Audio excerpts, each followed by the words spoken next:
María Teresa Andrueto.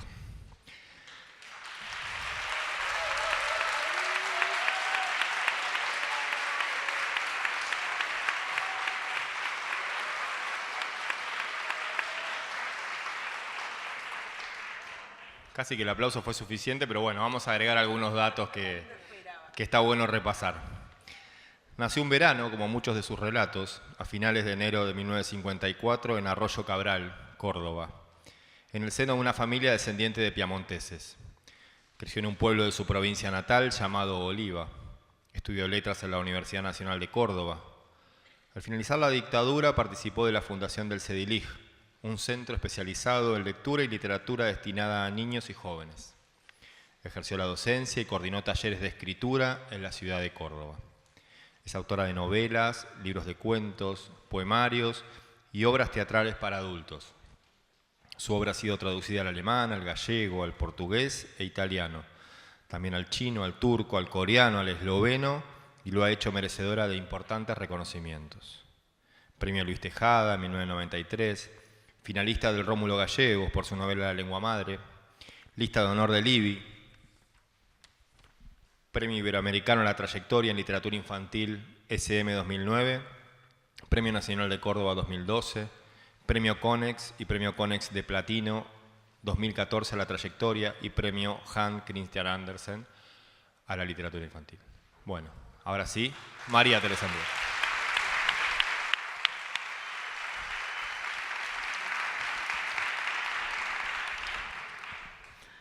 Bueno, Tere, bienvenida. Muchas Bienvenida gracias, Amelia. Y muy buenas tardes para todos. Y a todos que ya nos hemos visto en los pasillos y en el hall, pero un gusto de estar con todos y muchas gracias. Y estamos acá para hablar sobre todo del País de Juan. Así es. Que es el libro que acabamos de sacar recién salidito de imprenta. Tere lo vio hoy a la mañana. Hoy lo vi. Terminado. Sí. Es un libro que personalmente quiero muchísimo. Sí, que disfruté desde cuando lo conocí hace muchos años y que entonces cuando llegó a la editorial la posibilidad de editarlo lo disfruté enormemente. Sí. Y bueno, y quiero que nos cuentes un poquito qué es el País de Juan para vos, qué es en tu historia, porque te animaste, como en muchos otros textos tuyos, porque sos una autora que se mete con temas complicados. Bueno, que nos cuentes un poco cómo es abordar este tipo de problemáticas en libros que terminan siendo también para chicos, ¿no? Porque El País de Juan es la historia de vida de Juan y Anarina, es la historia de las familias de ellos, la historia de las familias precedentes y de las familias que ellos ingresan, que ellos empiezan a formar, construyen. Pero bueno, también es una historia que habla de marginación, de pobreza, de migraciones, de temas complicados que vos abordás con un estilo tan poético y tan bello, y es un libro que es tan lindo de transitar. Entonces, contanos un poquito, ¿cómo se gestó en vos esta historia? Sí, por una parte la escritura para mí es sobre todo una experiencia de lenguaje. Entonces los temas, como bien decís Amelia, digamos aparecen muchos ciertos temas sociales y demás en mis libros, pero no es porque yo los busque tan expresamente, sino porque aparecen siempre porque están en mi necesidad, en mi campo de pensamiento y demás. Así que no es tanto la decisión de escribir sobre un asunto, sino las cuestiones de la forma lo que más me preocupa, digamos, cómo encontrar un modo. Me interesa mucho la música del lenguaje, cómo suena lo que leemos, lo que leemos como lectores y cuando uno escribe y lo puede leer, cómo se oye eso, cuando uno lo dice en voz alta, todo lo que está de más, todo lo áspero, todos los bordes, digamos, todo lo que no está bien desde el punto de vista de la fluidez del lenguaje, se advierte en esa voz y ahí uno puede revisar, corregir.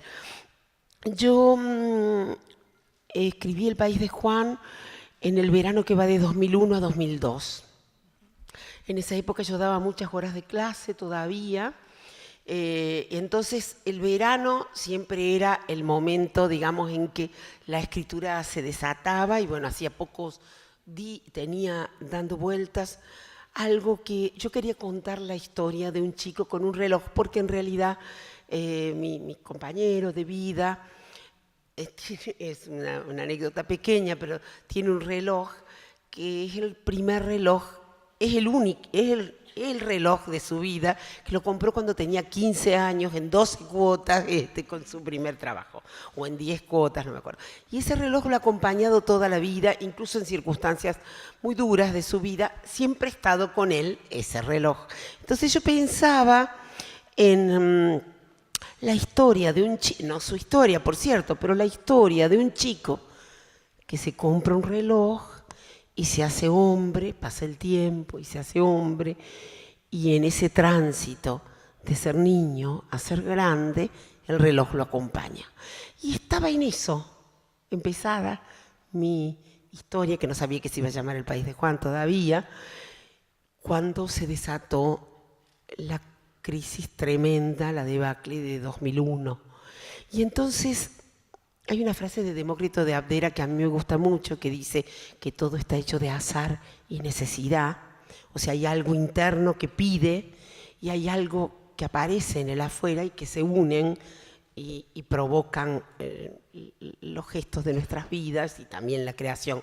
Entonces, eso azaroso y esa necesidad mía de contar la historia del reloj, eso azaroso, no tan azaroso, de lo social que estaba sucediendo, eso de la afuera con eso interno, se unieron y la historia derivó a la historia del País de Juan. Yo me propuse un par de cosas que casi siempre, o por no decir siempre, lo que me propongo son cuestiones formales.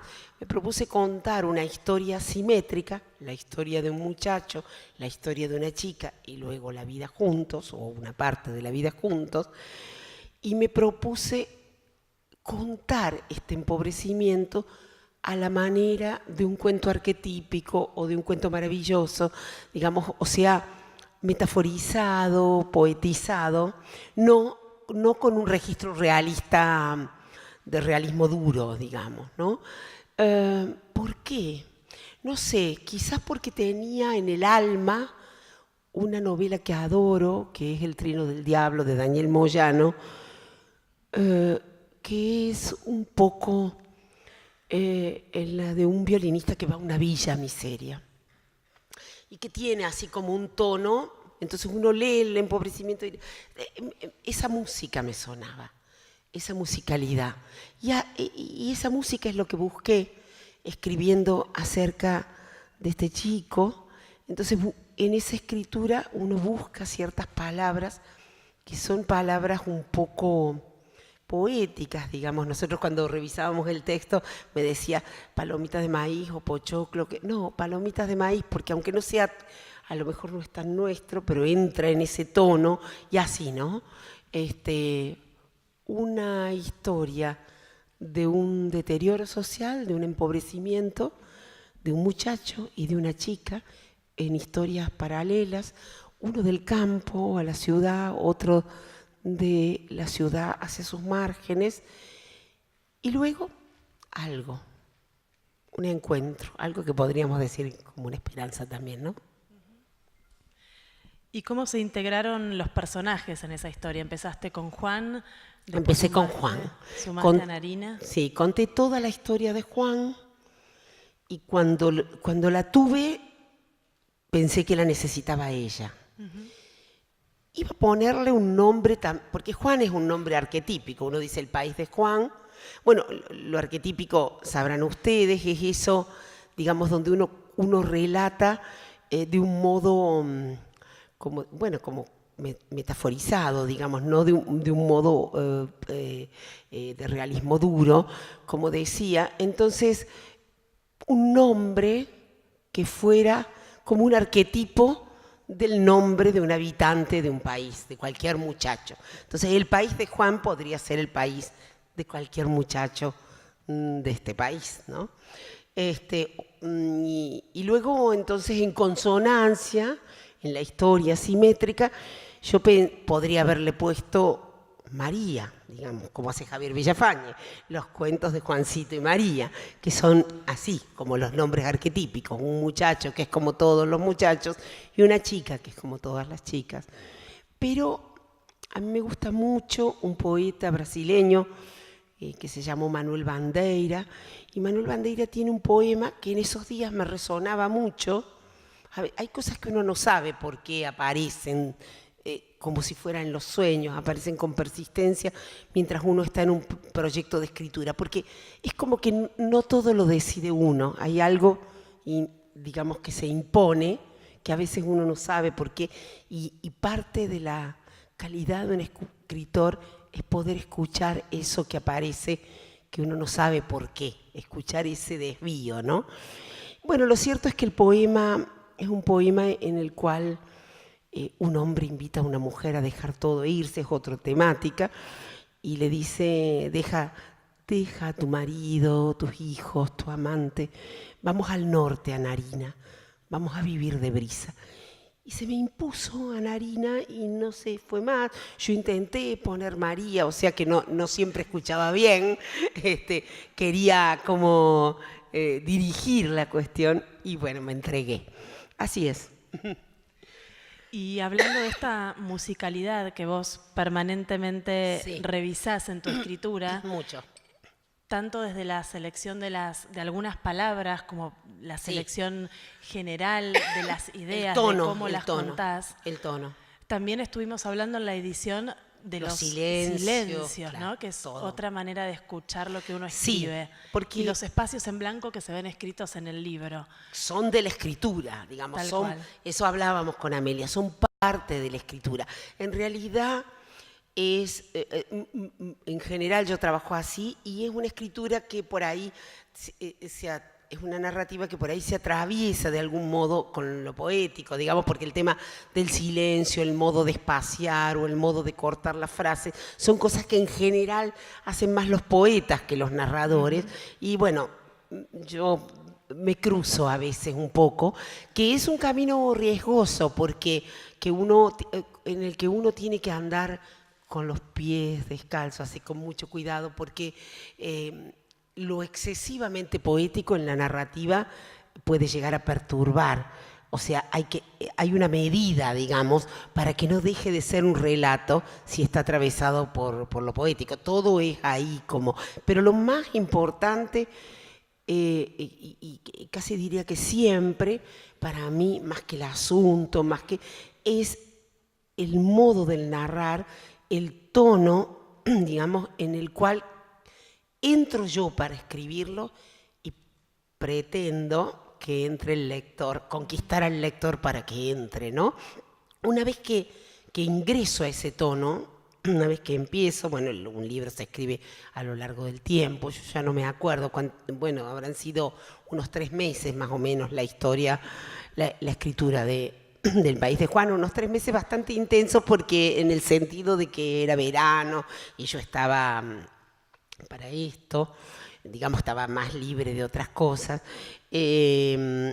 pero yo escribo un poco y bueno, si dejo al día siguiente o al otro, a veces pasan varios días para que retome, lo que hago es leer en voz alta para mí lo que hay, para intentar ingresar en ese tono, digamos, ¿no? Para no salirme de ahí.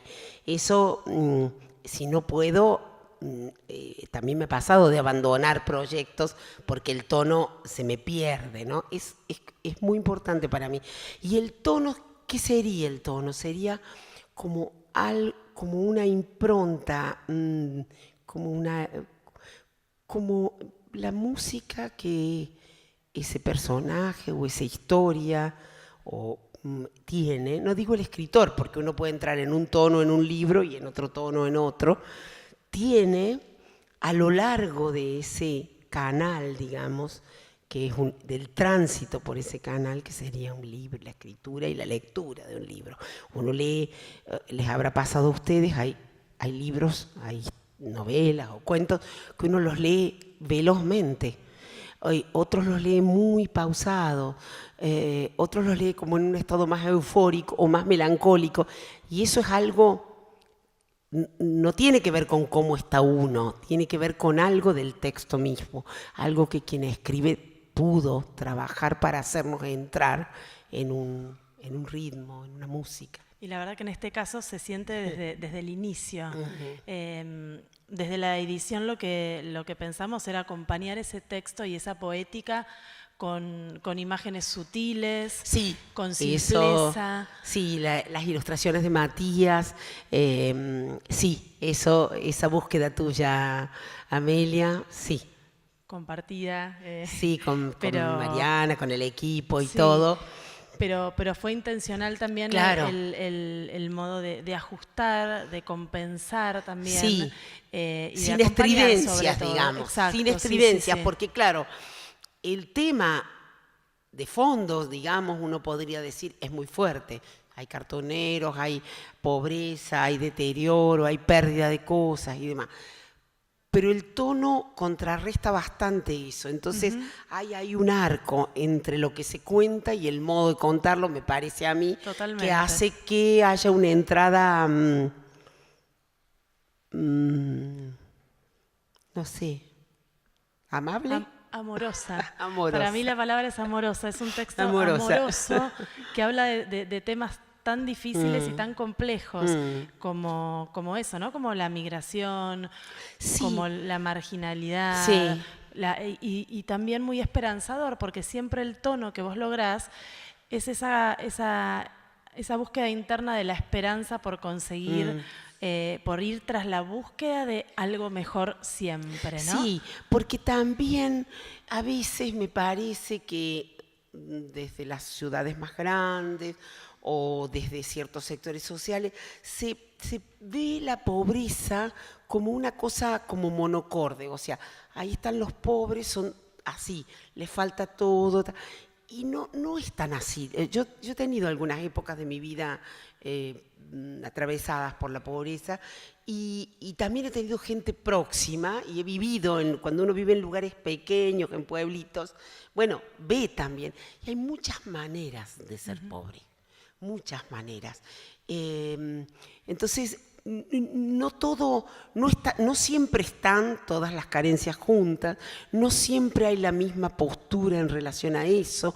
A veces, por ejemplo, yo voy a contar algo así personal. Cuando yo era muy chica, mis padres tenían una condición, después ellos mejoraron, tenían una condición muy dura. Nosotros vivíamos en un conventillo, teníamos, para decirlo acá públicamente, compartíamos el baño 3 familias, un fondo, un excusado, 3 familias, 3 casitas con un excusado compartido. Yo de grande me di cuenta que eso era ser pobre, pero yo mientras viví en esa casa, porque a la vez también había libros en mi casa, había una preocupación porque estudiáramos, había mucha dignidad. Entonces, digamos, no siempre todo es tan monocorde, ¿no? O puede haber muchas.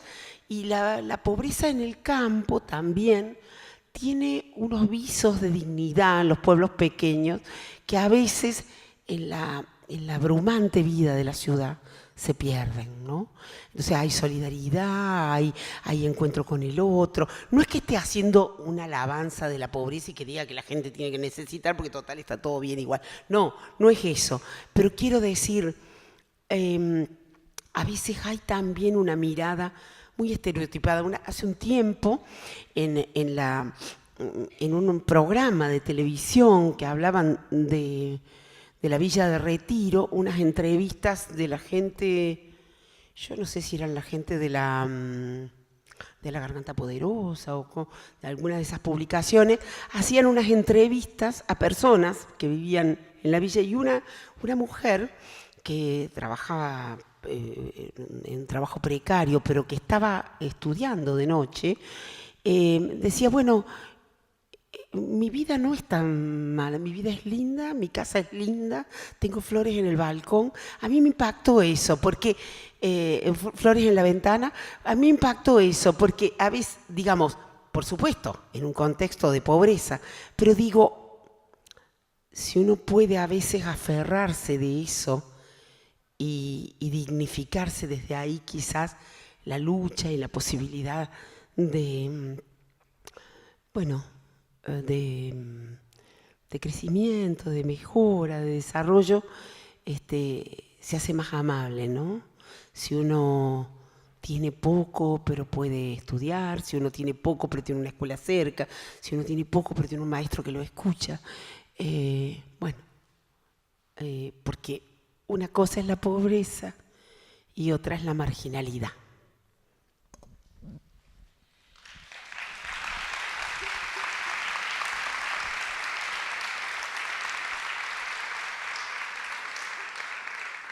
Y dentro de los recursos literarios y de los modos que vos elegiste para narrar la historia, está este paralelismo, pero también está la circularidad, ¿no? Y hay ciertos modos de transitar algunos polos un poco más opuestos, como puede ser los oficios y el trabajo industrializado. Digo, transitaste por muchos...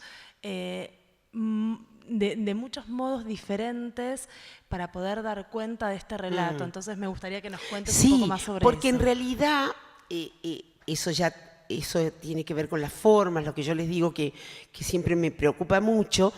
El País de Juan es, tiene como la modalidad de lo arquetípico. Entonces, eso por una parte. Por la otra, trabajé con las simetrías. Hay la historia de un varón, la historia de una chica, la historia de alguien que vive en el campo y se va empobreciendo y tiene que ir a la ciudad, la historia de alguien que vive en la ciudad, se va empobreciendo y termina bajo un puente. Bueno, está el lugar al que confluyen, el lugar donde, en la villa donde trabajan los cartoneros.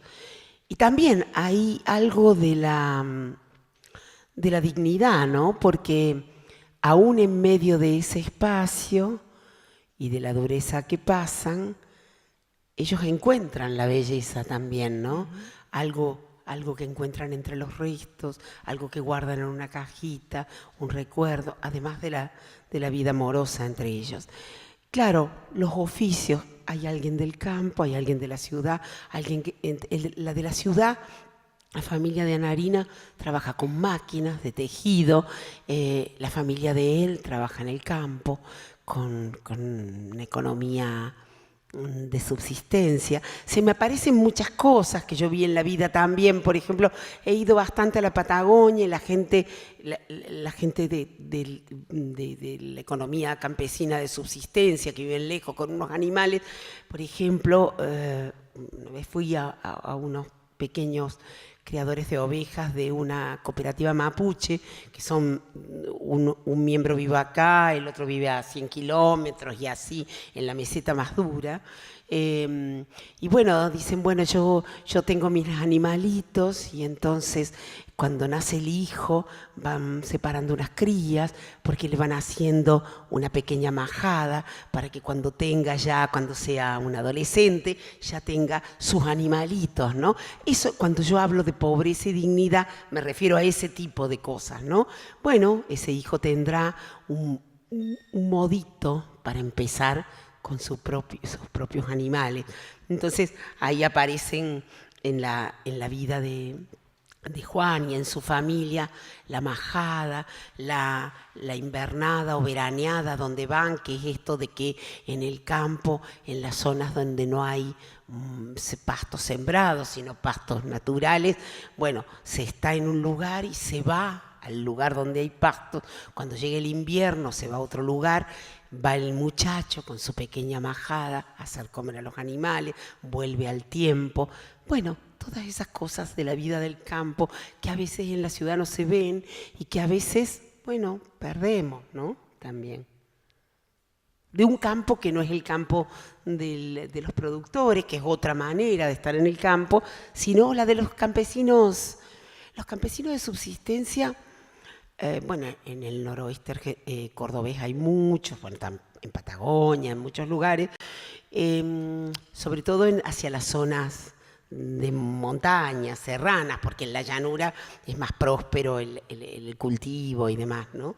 Pero los campesinos de subsistencia son muy parecidos en todas partes. La cultura campesina, que es una cultura de resistencia, porque si bien tienen una forma como conservadora. Ese conservadorismo es algo que los arraiga a la tierra y me parece que algo están defendiendo que a veces nosotros depredamos.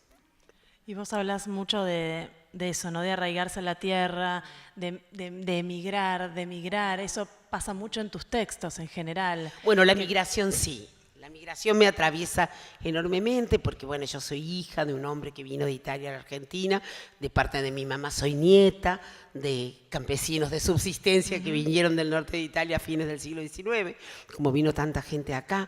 Conocí mucho la migración de las provincias del norte, por cuestiones también familiares y de gente querida, las provincias del norte a Buenos Aires, al conurbano, lo que se llamó el aluvión, que despectivamente se llamó el aluvión zoológico, ¿no es cierto?, que es el fenómeno de los cabecitas negras que vinieron a buscar trabajo en las ciudades, que es un fenómeno, bueno, es algo que en lo que siempre pienso, porque yo vivo en un pequeño lugar, un lugar que tiene 1000 habitantes, y hay mucha población serrana que, bueno, hacen paseos a caballo, trabajan la talabartería o hacen tareas pircas, digamos, ese tipo de cosas, que muchas veces la gente de los lugares pequeños, rurales, lejanos, quiere ir a la ciudad con sus razones también, porque a las ciudades grandes,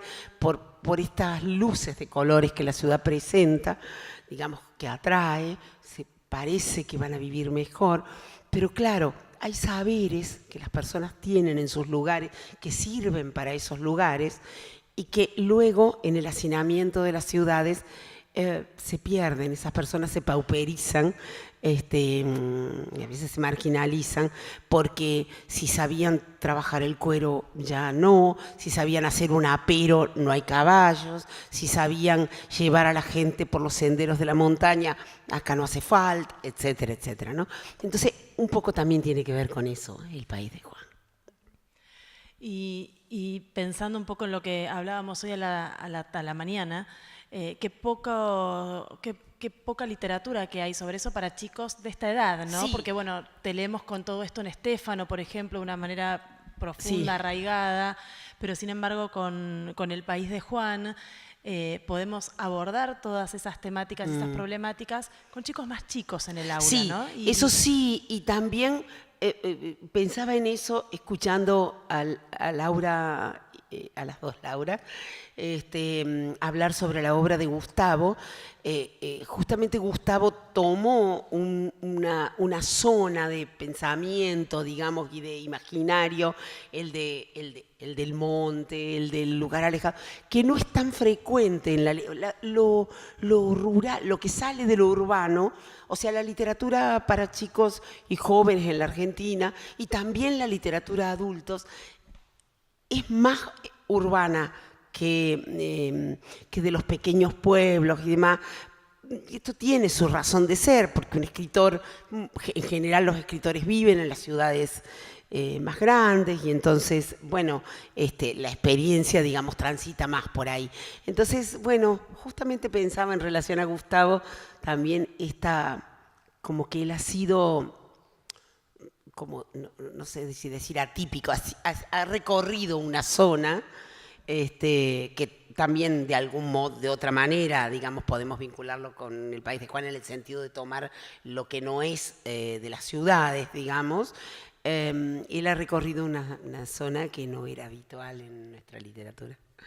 Tere, y volviendo al uso del lenguaje, a los recursos que utilizaste, a veces te escuchaba recién hablar y me volvía ese tono que también escuché en la primera lectura que hice hace muchos años del libro, sí, que fue lo que me impactó, sobre todo eso, ¿no? El tono, y, claro. Sí, después ahora editándolo, cuando charlábamos sí, sobre los silencios sí, y sobre los espacios en blanco, me volví a acordar del registro ese que había tenido yo en sí, aquella primera lectura, ¿no? Como cuando uno va leyendo y el texto... Sí. va poniendo las pausas de una manera tan exacta y que se sostiene. Entonces, a mí me encantaría sí. que vos nos leyeras alguna partecita. Después va a venir Andrea y va a contarnos también la historia, pero ya que estamos acá todos reunidos, me parece que sería genial poder escucharte a vos con tu tono, interpretando esto. ¿Y qué leo? ¿El comienzo? Lo ¿Qué que te vos parece? tengas ganas, lo que vos tengas A ver. ganas de contar. ¿Les parece buena idea? ¿No? Vamos a ver. Con lo que te sientas cómoda, con lo que... Sí, todo tiene que ver con todo, decía alguien en la televisión en una época. En esa época también estaba leyendo a João Cabral, que es un poeta brasileño extraordinario, y de él es el epígrafe, porque João Cabral habla mucho de la zona del nordeste brasileño, que es también la zona pobre y árida. Y de él es la cita que dice: solo piedra quedaba, piedras y pocos hombres, con raíces de piedra o de cabra.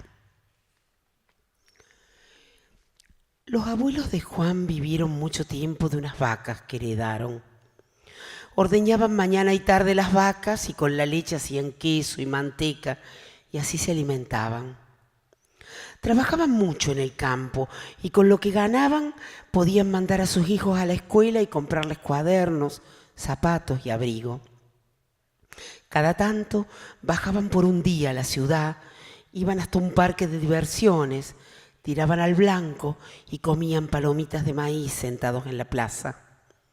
Pero la sequía, los gobiernos y los ladrones de ganado hicieron que poco a poco fueran perdiendo sus vacas. En el norte, para vivir, hay que tener vacas. Y si no, hay que tener cerdos. Buenos cerdos para hacer chorizos, bondiolas y jamones y así pasar el frío del invierno. Como no hay cerdos, aunque más no sea, hay que tener cabras que viven del aire y andan por los cerros comiendo pastos duros cuando ya no queda nada. En el norte no es fácil pasar el invierno, pero los abuelos de Juan pasaron mal que mal muchos inviernos gracias a sus vacas, hasta que la sequía, los gobiernos y los ladrones de ganado los dejaron sin ellas. Entonces empezaron a cuidar las vacas que tenían otros. Una canción del país de Juan dice: las penas y las vaquitas se van por la misma senda, las penas son de nosotros, las vaquitas son ajenas. Cantando esa canción, también los padres de Juan cuidaron las vacas de los otros. Sabían llevarlas a la veraneada en busca de pastos verdes, curarlas de las pestes, chucearles el vientre si se empastaban, ordeñarlas, batir manteca y hacer queso. Pero ya ni la leche, ni las vacas, ni las tierras eran de ellos. Entre los ladrones de ganado, la sequía y los gobiernos, los patrones de los padres de Juan también se empobrecieron. Así fue que empezaron a trabajar ellos. Ya no necesitaron a los peones y los despidieron. Por eso el padre y la madre de Juan se quedaron sin trabajo y ya no hubo dinero para ir al parque de diversiones, ni para comer palomitas de maíz, ni para comprar cuadernos. Tampoco para zapatos ni para abrigo, ni para alimentar a un caballo, aunque más no fuera a una burra vieja. Pobres como estaban, comenzaron a vender las cosas que tenían. Primero una mesa que no usaban, luego unas tazas que heredaron, después un poncho tan liviano que podía apretarse en un puño y más tarde una manta con un dibujo de rombos, hasta que la madre de Juan dijo: a este paso nos quedaremos con lo puesto. Hermoso. Es el capítulo 1.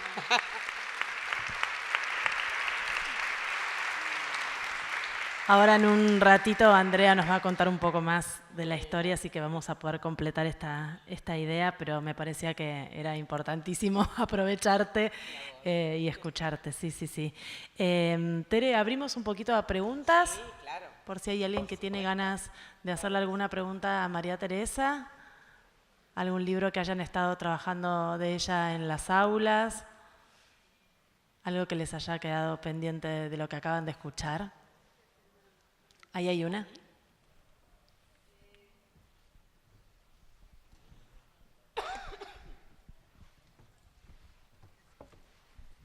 Bueno, hola de vuelta, que nos saludamos. Un honor, la verdad, que escucharte, así como todas las autoras que estuvieron a lo largo del día. Usted hablaba del tono, ¿no? De a la hora de escribir, de las pausas, de tomarse el tiempo para narrar la historia, y pienso que también esa oportunidad les da a los lectores, a nosotros, y a los chicos que leen sus novelas. En el caso puntual que no lo conozco, este libro, tengo ganas obviamente de leerlo, de Veladuras, de Las huellas en la arena.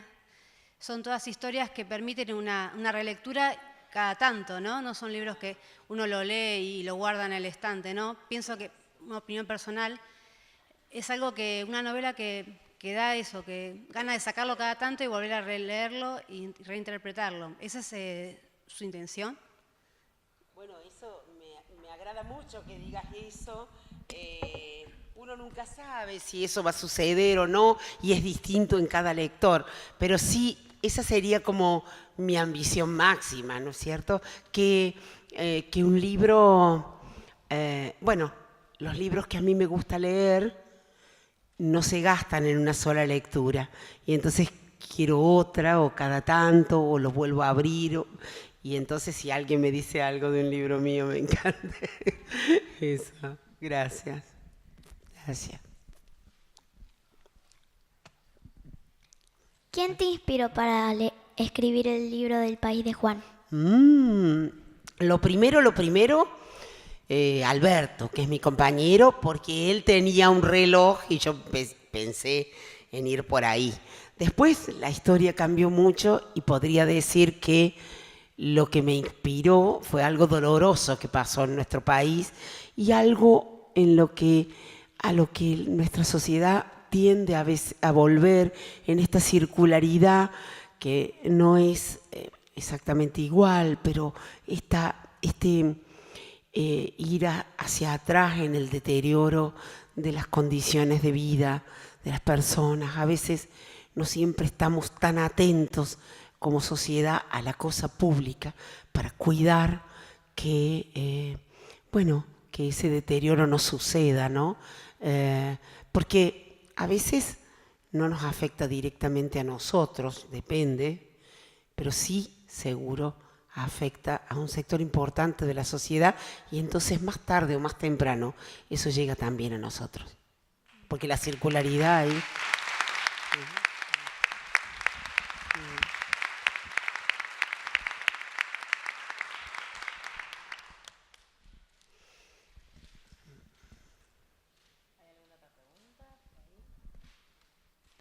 Bueno, voy a hacer yo una pregunta entonces.